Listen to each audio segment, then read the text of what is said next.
After studying this module, you will be able to understand nicotine and caffeine use disorder, able to know drug abuse and dependence, able to identify etiology and treatment of substance related disorder, caffeine use disorder. Caffeine is one of the least harmful drug of all addictive drugs. People get addicted to it. It is found in tea, coffee and cocoa products. Nicotine use disorder. Nicotine is the most harmful component from burning tobacco. It becomes disorder when people get addicted to it. Prevalence and health consequences of smoking. Research indicates that nearly 1 million people die prematurely each year from nicotine abuse in India. Almost 195 million people and 155 million men and 41 million women either smoke or chew tobacco in India. Tobacco is chewed significantly higher in less educated and poor population. The consumption of smoking also varied widely in persons' socio-cultural background. One person smoked an average 8.2 cigarettes per day in India. Cigarette smoking causes lung cancer, complications during pregnancy, problem in pancreas and bladder. These are found in people those who are addicted to cigarette smoking. The most harmful component in smoking is nicotine, tar and carbon monoxide. It also causes psychological problems like anxiety, anger and depression, drug abuse and dependence. Drugs which are associated with abuse and dependence are narcotics such as opium and heroin, sedatives such as barbiturates, stimulants such as cocaine and amphetamine, painkillers such as oxytocin, anti-anxiety drugs such as benzodiazepine and repetition hallucinogens such as LSD and PCP. Opiates. Opiates is a natural chemical in the opium poppy which has a nicotine effect and it has addictive properties. It relieves pain, reduces sleep if taken in a small quantity. Morphine was named after a Greek god of dream, was separated from raw opium. Later, it was found that it could be converted into more powerful sedative called heroin. Psychological and physical effects. Opiates, they are both psychological and physical effects such as lack of coordination, happiness and drowsy feelings in the individual. Some people go to the extent of committing suicide under its influence. Others end up in accidents. Due to its addictive properties, people who use opiates end up being obsessed with arranging the drug through whatsoever means possible, which in turn exposes them to illegal activities like theft, drug peddling, prostitution, etc. due to the high cost and limited availability. Synthetic sedatives like barbiturates, as a part of the trend of using synthetic sedatives as an aid for sleeping and relaxing, they were synthesized in 1903. Other synthetic sedatives which were abused were benzodiazepine such as Valium. These sedatives have the effect of reducing anxiety and relaxing the muscles and even producing a mild euphoric state which taken in when it is taken in a small amount. Further, it stimulates GABA system like alcohol, thus have psychological effects. However, excessive dose leads to slurred speech, unsteady gait, impairment of judgment and inability to work properly. That means they have the low ability to work properly, difficulty in concentration, etc.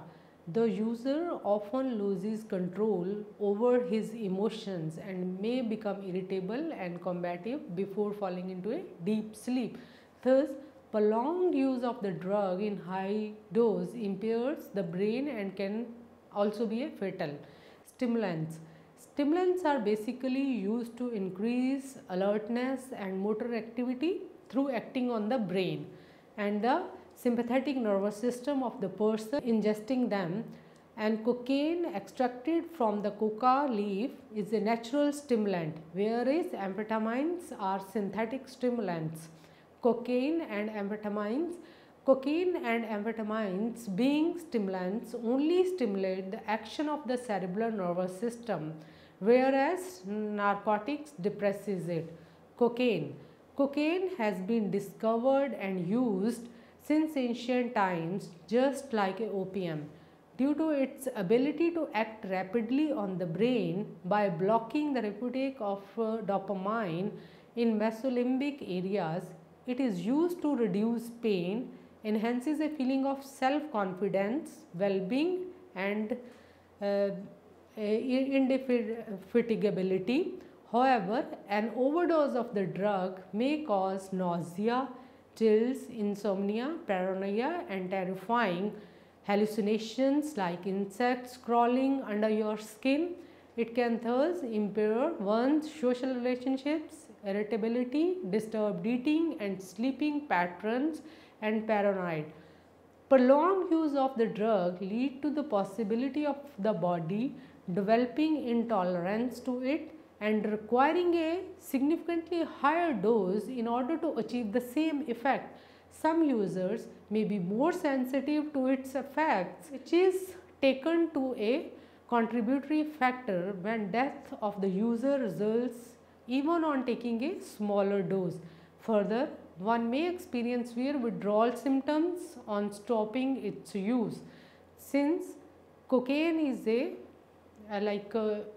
is a drug that causes your blood vessels to narrow down, and users taking larger dose of the drug may die as a result of the drug overdose, and it exposes the user to an increased risk for stroke, difficulty in concentration, reduced attention span as well as difficulty in remembering.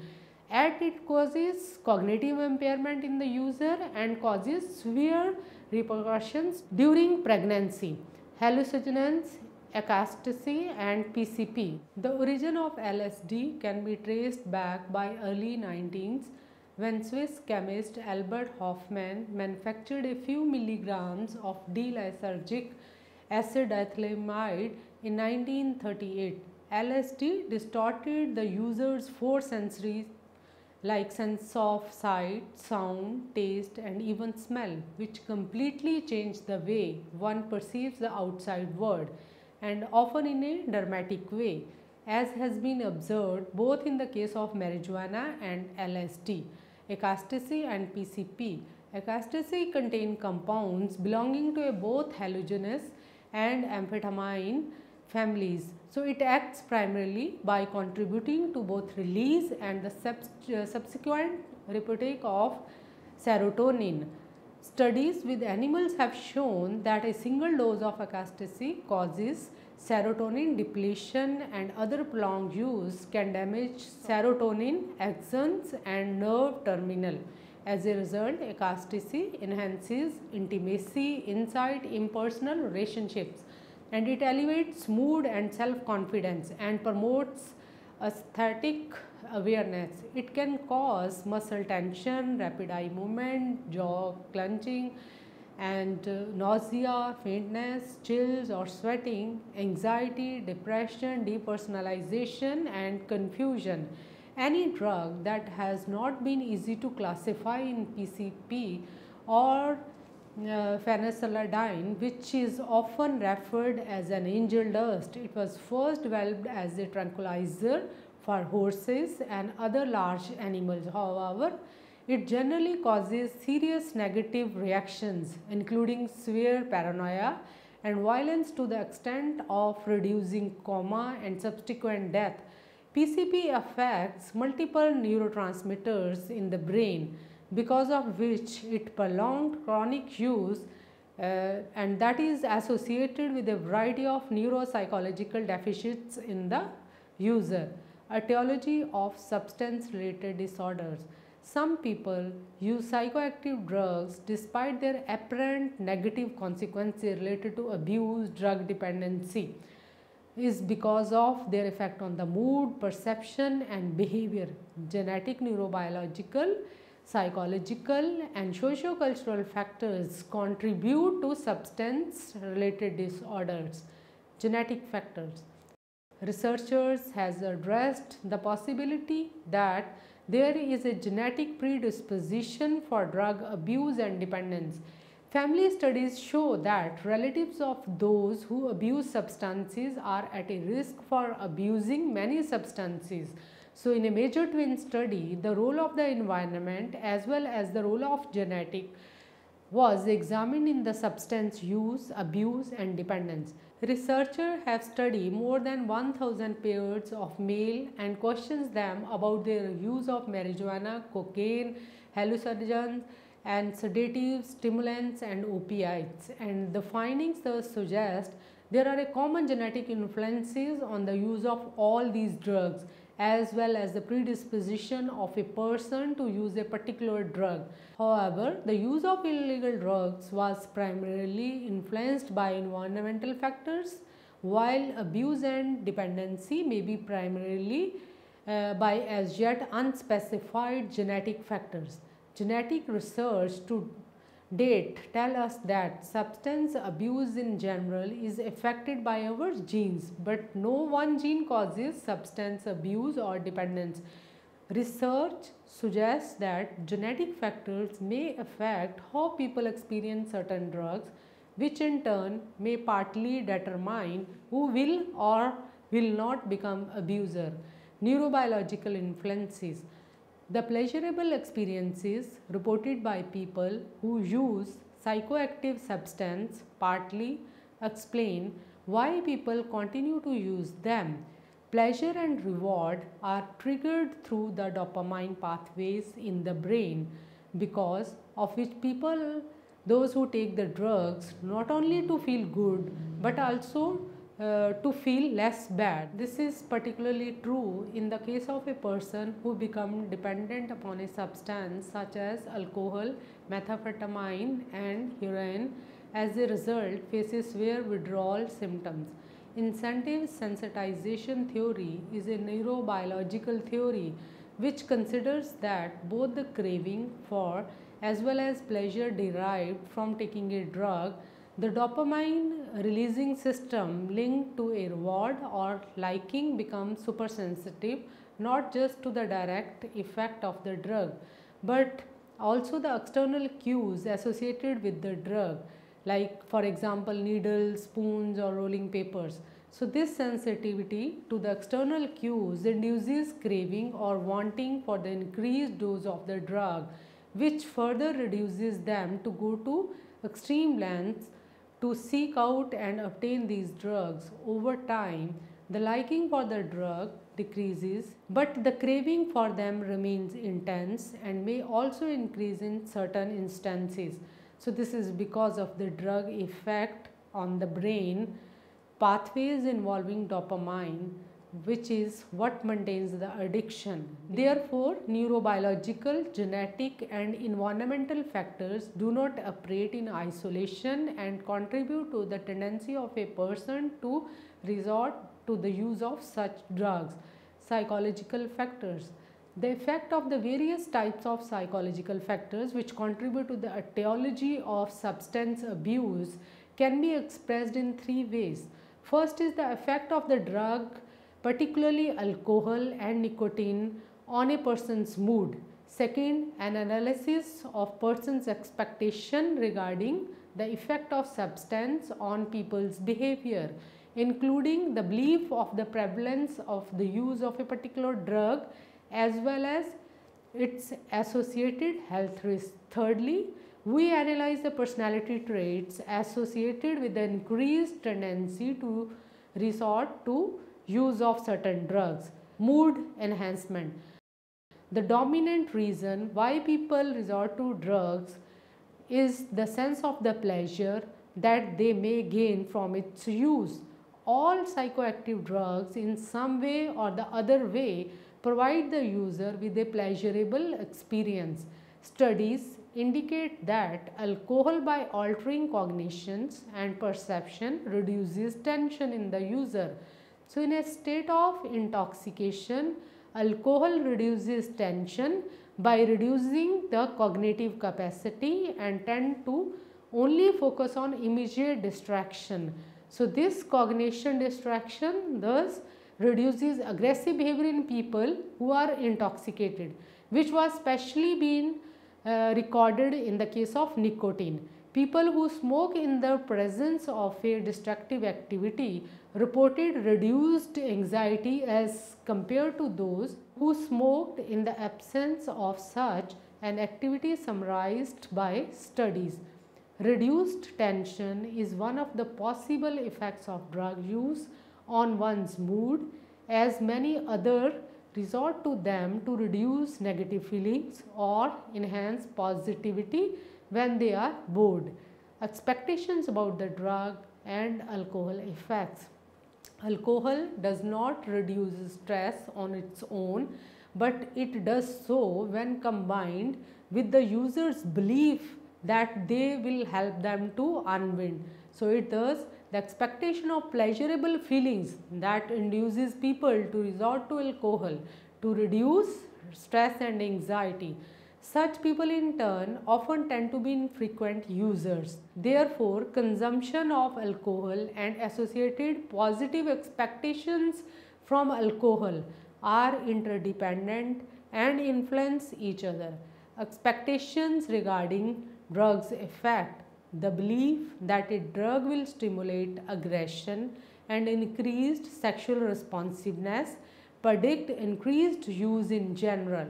Other factors related to drug use are the extent to which a person believes that a drug is a harmful and prevalence of its use among others in general.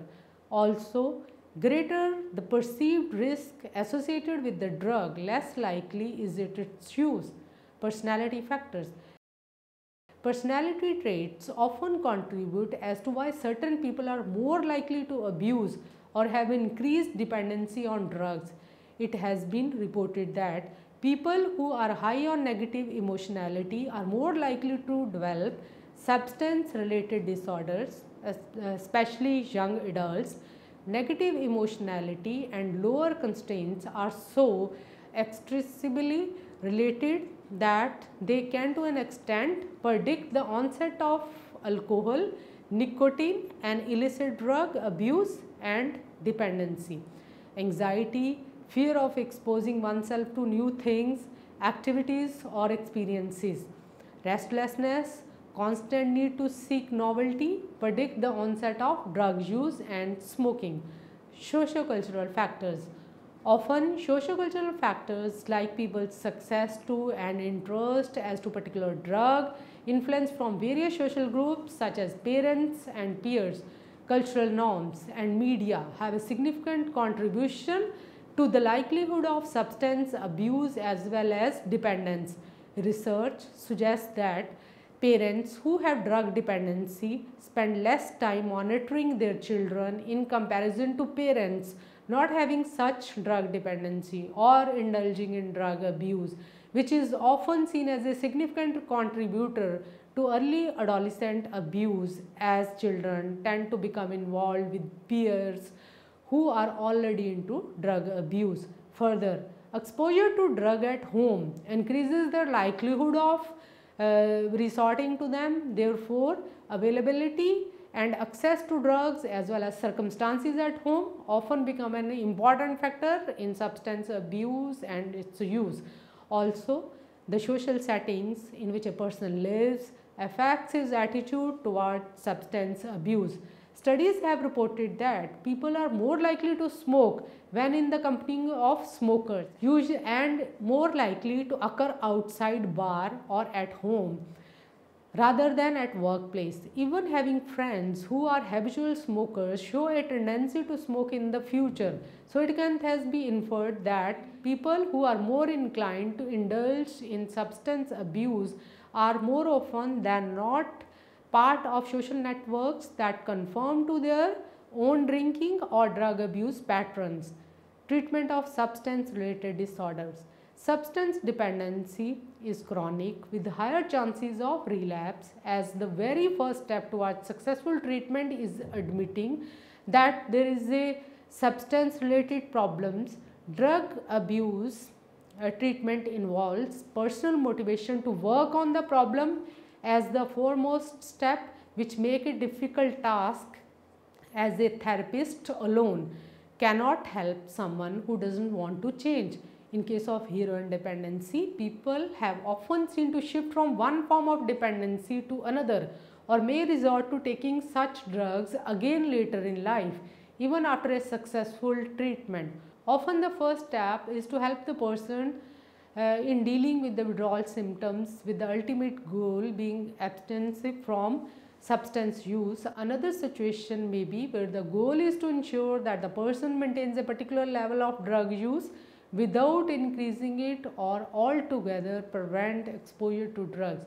Many substance dependency treatment programs teach people how to cope up with stress, as a relieving of anxiety and stress is one of the main reasons why people resort to substance use in the first place. Some biological treatments even focus on how to mask the effects of already ingested substances. Biological treatment. Since the foremost reason why people resort to drugs is the pleasurable feeling that it induces, scientists are trying to find ways to prevent people from experiencing these pleasant effects associated with the drug use, and find alternative substances that have some of the positive effects, such as reducing anxiety minus the addictive properties. Agonists, in their quest to finding different ways in which they can change the effects of psychoactive drugs, are experienced by people. Researchers, they have stumbled upon one method called agonist substitution, which basically involves providing a person with safer drug that have a similar chemical makeup is that of addictive properties. An example of this, methadone, which is an opioid agonist given as a substitute to heroin, which was developed by Germany during World War II as a synthetic narcotic painkiller substitute. When morphine was unavailable, when a person develops tolerance to it, it loses its sedative analgesic effects, as both heroin and methadone have cross tolerance. For example, they act on the same neurotransmitter receptor, because of which a heroin addict may become addicted to methadone, which he takes the later.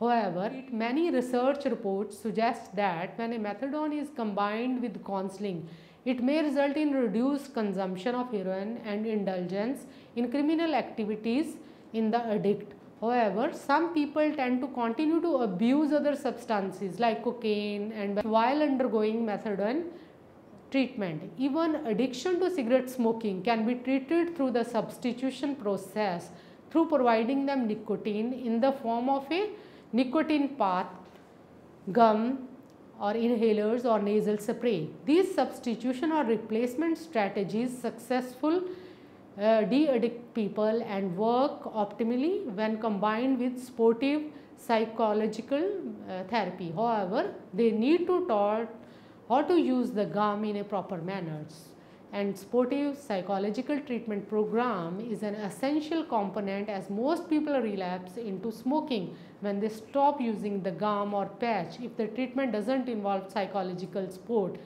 Antagonistic treatment. Psychoactive drugs produce pleasant or euphoric feelings in the user through interaction with the neurotransmitter system in the brain. The question to be analyzed is whether people would stop using these drugs if they no longer produce the pleasant effects. The answer lies in the antagonist drugs that block the effects of psychoactive drugs, and a variety of other drugs that seem to cancel out the effect of opioids have been used on people dependent on a variety of substances. The most common opioid antagonist drug is naltrexone, which is given to a person who is dependent on opioid, produces immediate withdrawal symptoms, an extremely unpleasant effect. A person therefore must be withdrawn from the opioid immediately before starting naltrexone, and because it removes the euphoric effects of the opioid, and the user must be highly motivated to continue treatment. Acamprosate also seemed to decrease craving in people dependent upon alcohol, and it works best with highly motivated people who are participating in psychosocial interventions. Antagonists may therefore be useful addition to other therapeutic efforts. Aversive treatment.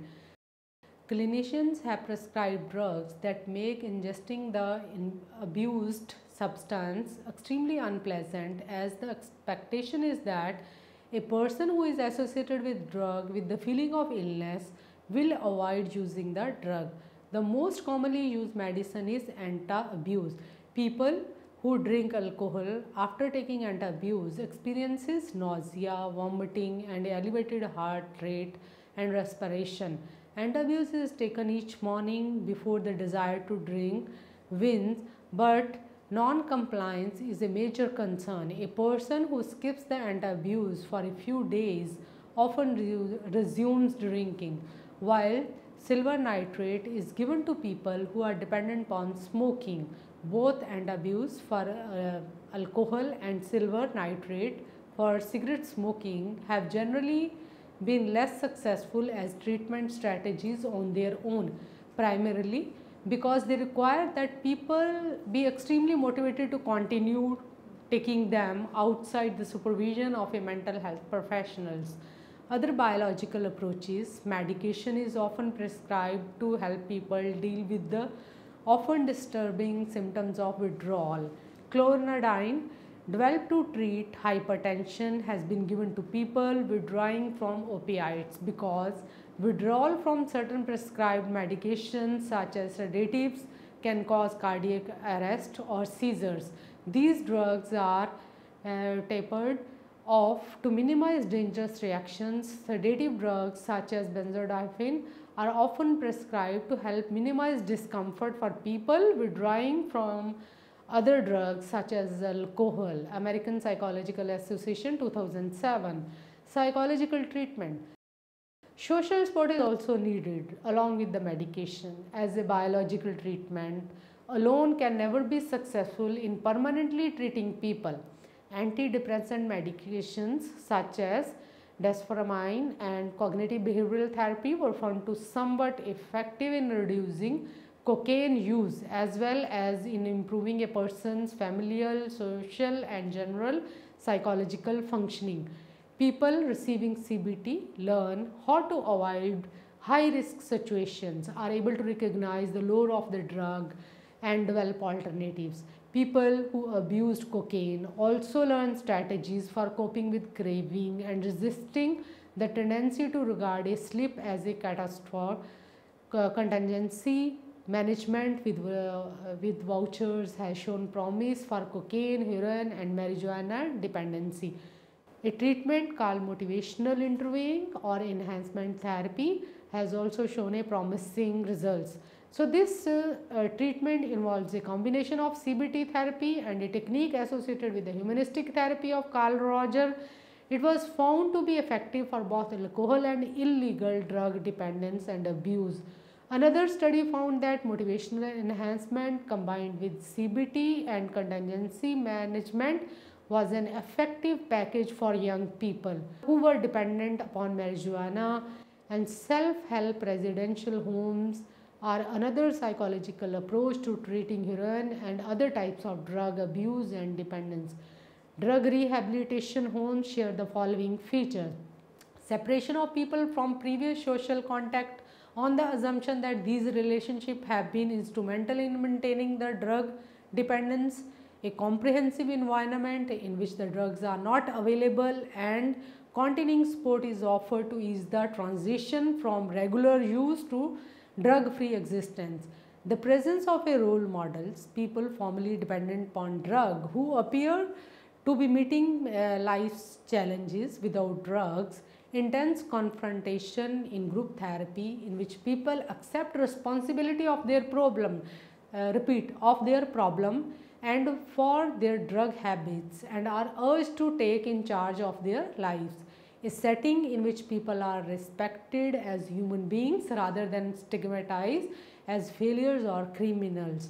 Entry to residential treatment is voluntarily and only a small minority of dependents enter such settings. Summary: opiates include heroin and other medications like hydrocodone and oxydone, and abuse of prescription painkillers has been risen dramatically and overdose is common.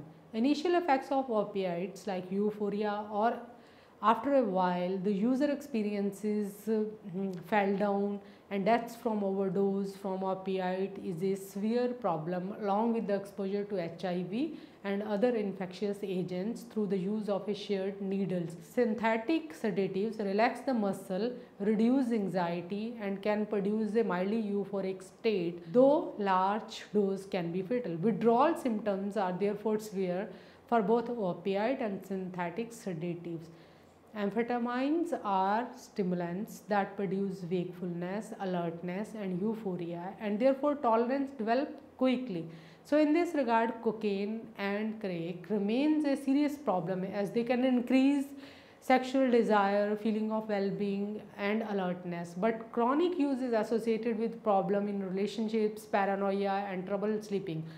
The faster cocaine is absorbed, the more quickly and the intensely the person becomes high. LSD, ecstasy do not typically cite withdrawal symptoms, though tolerance can develop. A number of factors have been proposed to account for drug dependence. Genetic factors play a role in alcohol and nicotine dependence. The ability to tolerate alcohol and metabolize nicotine may be what is passed on in the genes, as they are important for operation of the dopamine system, which explains how genes influence substance dependence, although more research in this regard is needed. Psychological factors have been evaluated and there is a support for the idea that tension reduction plays a role, but only under certain circumstances. Expectancies regarding the effect of the drugs such as reducing tension and increasing aggression have been shown to predict drug use. Some people are more prone to drug dependency because of the personality factors. Socio-cultural factors like social settings, networking and advertising play an important role. Psychological treatment has often been ineffective in case of nicotine dependency. Where nicotine gum found to be effective, detoxification is usually the first step in treatment for drug dependency, with there being evidence that CBT is an effective treatment for cocaine dependence. Motivational interviewing has shown a promising for all treatment for alcohol and other drug dependence. Methadone is an effective treatment for heroin dependence. A newly approved prescription drug called buprenorphine can be taken at home. However, treating methamphetamine dependence continues to remain a challenge.